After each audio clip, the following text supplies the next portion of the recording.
Hello and welcome back to Aspen Talks Health. I am Dr. Nicola and today I am joined by two beautiful guests. This is Eaden and Deva Shantay. They are the founders of True Nature down in Carbondale.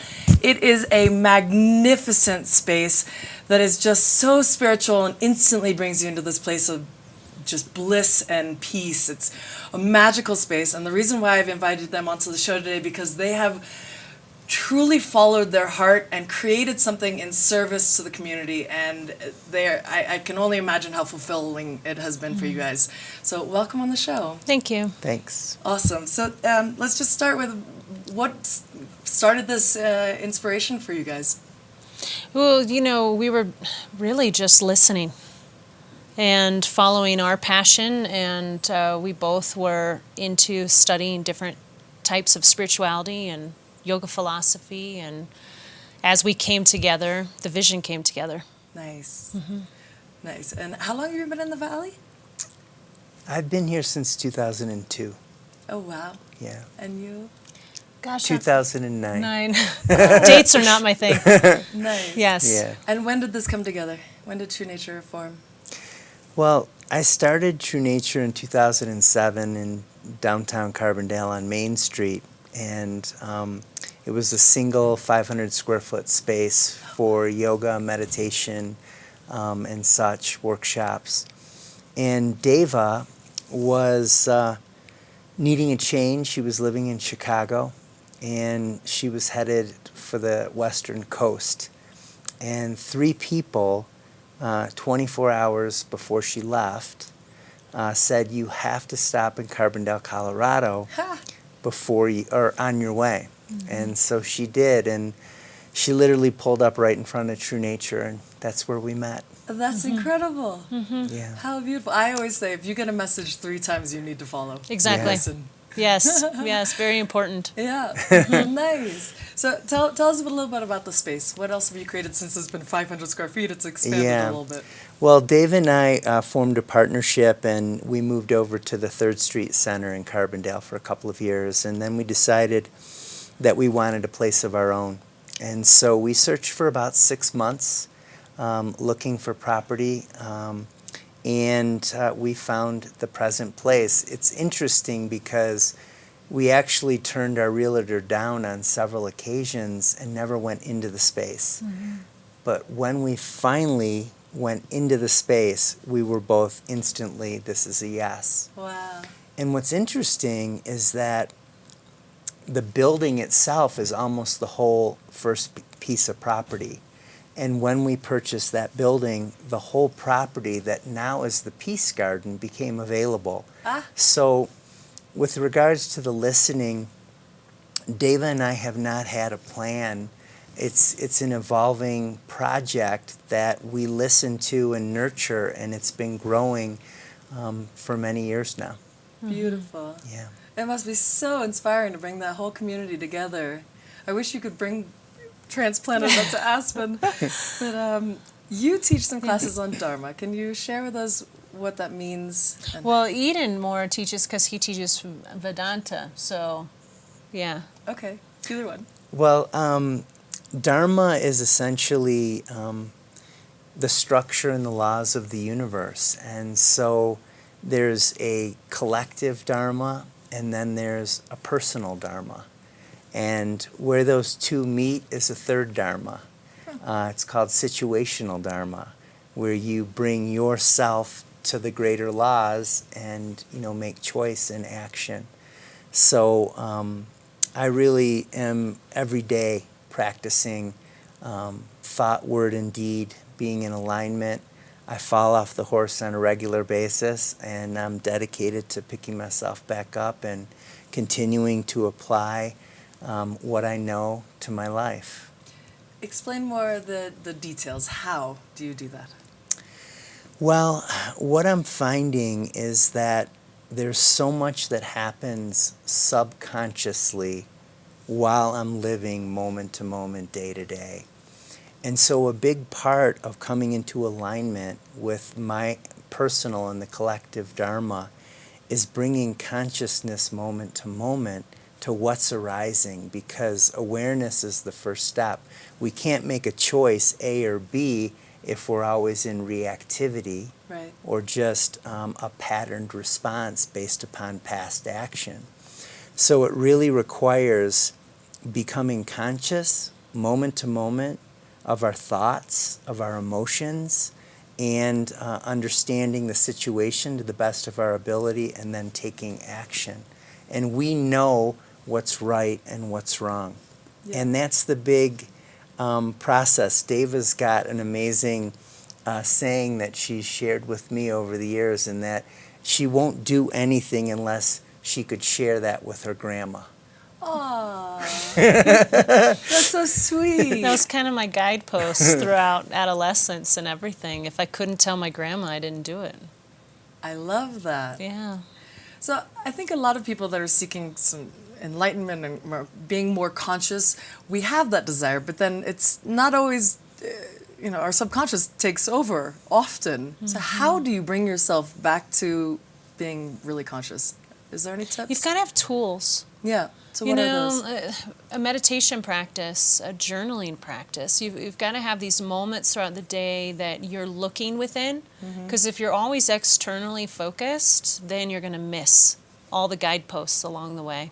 Nice, that's true. So do you set timers sometimes on your phone, like to remind you, hey, breathe, it's 3 p.m.? I just have a set time in the morning. Like that's the first thing I do when I get up, and so then that kind of sets the day. But then, when I'm in the car, choosing to breathe rather than do something else. Yeah. So it's like I teach some students that whenever your hand touches a doorknob, draw your spirit back into your body. I love that. So that before you enter any place, you're always like within, connected. Because we've got to have a reminder. Yes, that's what I was seeking. Good. That's a Yeah. great one, a doorknob. Yeah. Because you want to, when you do that, I think you show up then how you actually want to show up. Right. Versus how you're reacting from whatever just happened. Exactly. Love that, a Yeah. doorknob. Yeah. Great idea. So tell us about the Kiva. Well, the Kiva is the latest iteration of our development, and it actually arose, believe it or not, through a channeling session where Deva and I, before a sweat lodge, were connecting with guides that come in. And I asked the guide, what do we need to do to complete our development? And the guide shared, you need a ceremonial space in the center of the peace garden to marry heaven and earth. Huh? And what popped up into my head was a Kiva. So I said, you mean like a Kiva? And the guide responded favorably. And we sat on that, and it incubated for a while, but we definitely needed a space for workshops and teachings and seminars, because that's a real big passion of ours, not only for Deva and I, but bringing in other people. And our present classroom or studio where we host yoga and other types of classes has 5 to 7 classes a day, and we really can't interrupt our normal clientele for a longer workshop. So we knew we needed it, and it also enabled us to move the spa out of our center building and more fully develop our spa, because we believe that receiving through the spa is an important part of our healing experience. Absolutely. It almost begins before you enter, because you take a nice circle around and you're already, it's like your energy is shifting into a different space. Yeah. I love it. In many traditions, there is a circumnavigation of a sacred space or site. And so it's, as David was saying with the doorknob, it's like a preparation. Yeah. And you're walking down, you're descending and circling and coming into the space. And so it's really nice in that sense. It's special. So how did you combine the heaven and earth? Can you share a little bit about the structure? No, you can describe the portal. Well, one of the things is that the whole Kiva is subterranean. Yeah. I mean, part of it is exposed, but a lot of it is subterranean. And in the center, like some people have seen in yurts, there's a very large oculus or skylight in the center. And so it allows beautiful light in. We also have the four cardinal directions represented to honor just my passion and our connection to Native American spirituality as well. So we're honoring the 7 directions, the 4 cardinal points: Mother Earth, Father Sky, and then the Spirit, the Great Spirit. It's beautiful. You really have accomplished your mission. It is a sacred space, for sure. And we really hope to welcome people from all over the world to not only learn there, but to teach there. That's really a big part of our passion and mission, is being this destination retreat space.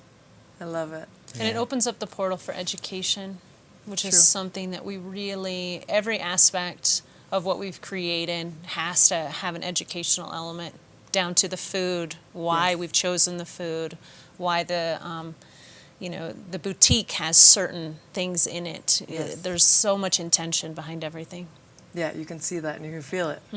The food is excellent, by the way. Thank you. I'm very grateful for that every time I go. Yes. Yeah. You have a labyrinth as well. Can you explain what that is? Well, the labyrinth is, it's a beautiful way of partaking in walking meditation. Because while it appears to be a maze, it isn't. It's not like something you can get lost in. There is just one way that you walk in, and then you turn and you walk right back out. And it's such a journey, because sometimes it can feel like it's going on forever, like you're never going to get to the end. And then when you turn around and walk out, it's so quick. It's like, it just depends on what you're going through. Yeah. And so we recommend that you have an intention before you enter the labyrinth, and you walk with that intention the whole way. Yeah. When you get to the center, it's a moment of reflection, because that problem or obstacle you might have been processing, it might be gone. Wow. You might have already uncovered the nugget that it had for you, but it also might take you winding back out of the labyrinth for you to fully realize that opportunity Love that you it. were given. Yeah. Can you share one intention that you may have seated there? Oh, awareness is always one, consciousness, or, daily things. Yeah. Yeah. One of the things that I really love about the labyrinth is that it's an opportunity to connect and receive, as Deva is sharing, but then it's also this metaphor for sharing, because we've received so many gifts, and in the labyrinth you can receive knowledge, you can receive wisdom. Something important can come to you just by opening and taking your shoes off and connecting to Mother Earth. And then once you receive that gift, it's like, okay, I'm walking out. How do I share this with the world? And that's a really important part of this whole spiritual journey, is connecting more deeply with who we are. Yeah. And then the opportunity to share that and make a contribution. It really, for us, has to be about how we can serve and make a contribution to other people. Yeah. I think that's where you find your greatest joy. I experienced that with the show. For me, it's celebrating and promoting people that are doing beautiful things, and then offering alternative healing modalities, because the conventional, I think, is not the best way to go. So I want to present as many options to people as possible. And just in that desire to serve, I have just been uplifted so much. It's such a blessing. Oh, that's Yeah. great. Yeah. On that note, what are some other healing modalities that you offer at this center? At the center, we have numerous people doing lots of great body work, Okay. in the spa. Very talented healers there. And in the yoga department, we just have these beautiful humans that are connecting to people and teaching them how to connect to their bodies and to their breath. So that's wonderful. Also, we have energy work. I do intuitive healing, and there's another person there that is also an intuitive medium, and then there's Jackie who does aurosoma, which is just a whole different way of looking at yourself through color. Wow. Yeah. So Color therapy. And then we have a growing seminar, event, and retreat business, and that is just bringing in everything from Richard Rudis, who is like one of the premier gong bath people Yes. in the I country. went to that. It was Were you at fantastic. that? Oh, Oh, brilliant. I mean, just that and studying yoga philosophy, the Bhagavad Gita, so many different modalities are welcome into our space. We have even Nia, and Nia is this wonderful dance that happens that combines like martial arts and yoga and dance. And I have never seen more joyous people walking out of that class. And so they're so happy when they leave. I they try crank that the infectious. music and Yeah. they just dance their hearts away. Yeah. Oh, I love it. It's great. So I'm going to come try that. And Rod Stryker was there as well. He did Yep. an amazing job after the New Year's, on New Year's Yeah. Day, to set your intention for the year. That was powerful. what I was sharing with Deva and what we've been talking about is that we often think that we need to find the perfect teaching or the perfect teacher in order to progress on our spiritual evolution. And what I'm finding and what Deva's finding in our lives is that everything we need is right here, right now. Yeah. And it's really about me making those choices and saying no to the adharmic patterns, emotions, thoughts that arise within me on a day-to-day basis, and saying yes to love, to connection, to purpose, and things of that nature. It is literally like we think we need to go to a cave in India. All we have to do is like get into a relationship with an honest, beautiful human being, and there it is. There's our opportunity. That's beautiful.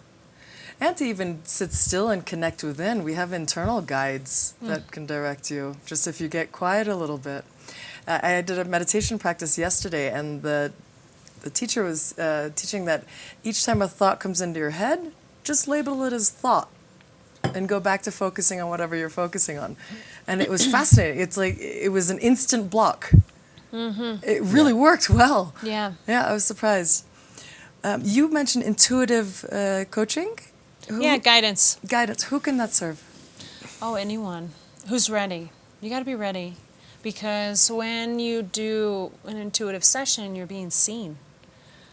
We're used to being seen with our physical. We get dressed and we present ourselves. This is what I want you to see. But when you're sitting with somebody who's intuitive, they're seeing everything that you've hidden from yourself and from everyone else. And yeah, so if you're ready to be seen, then it will definitely benefit you. Wonderful. Because it gives clarity, and we're all looking for clarity. Yeah. Yeah, it keeps going back to that subconscious, how we behave because of our usually childhood experiences, right? Is Yeah. that Yeah. the Well, implants? it's our childhood experiences, but where did those come from? And so we, at least from the yoga philosophy perspective, we incarnate with karma. And we're here, a big part of why we're here is to resolve that karma. And so we create the perfect situations, the perfect family, the perfect challenges, which are grist for the mill that allow us to work through these things. And that's a central piece of our purpose here, is to work through our karma. It's also to share our gifts, but our gifts don't have to be like a special talent. For some people it's just being kind, Yeah. or just being loving to ourselves, Yes. or just doing what we love. Yeah. And what a gift that is, just to shine through doing what we love. Yeah. So true. So Yeah. true. Can you touch back? I'm going to circle back around to Dharma again, Yeah. and maybe some more tips on how to find, if someone's kind of struggling with their purpose and trying to really understand what they're here for. Are there any tools or guidance you can offer? Well, something that is so simple, it seems, is one of the hardest for people to learn. If it's not a yes, it's a no. A big yes.